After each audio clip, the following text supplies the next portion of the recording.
এই গরমেতে আমের এইভাবে আইসক্রিম বানালে আপনার বাড়িতে সবাই প্রশংসা করবে। প্রথমে কিছু আম নিয়ে, পাকা আম নিয়ে কেটে কেটে সেই টুকরোগুলিকে একটি মিক্সার জারে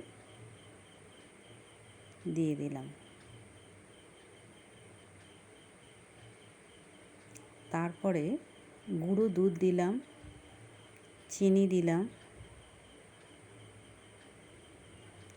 কিছু কেটে রাখা কাজু বাদাম দিলাম, আমুল ক্রিম দিলাম, লিকুইড দুধ দিলাম অল্প।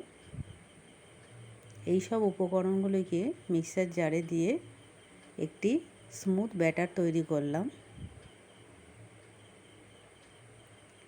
সেগুলো একটি জারেতে ব্যাটারটা ঢেলে দিলাম। তার মিডিলে কিছু কেটে রাখা আমের টুকরো দিয়ে দিলাম। তার উপরে সেই ব্যাটারটা আবার ঢেলে দিলাম।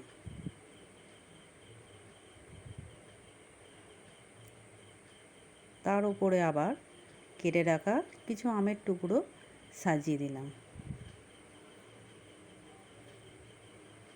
দেখতেই পাচ্ছেন কতটা সুন্দর লাগছে।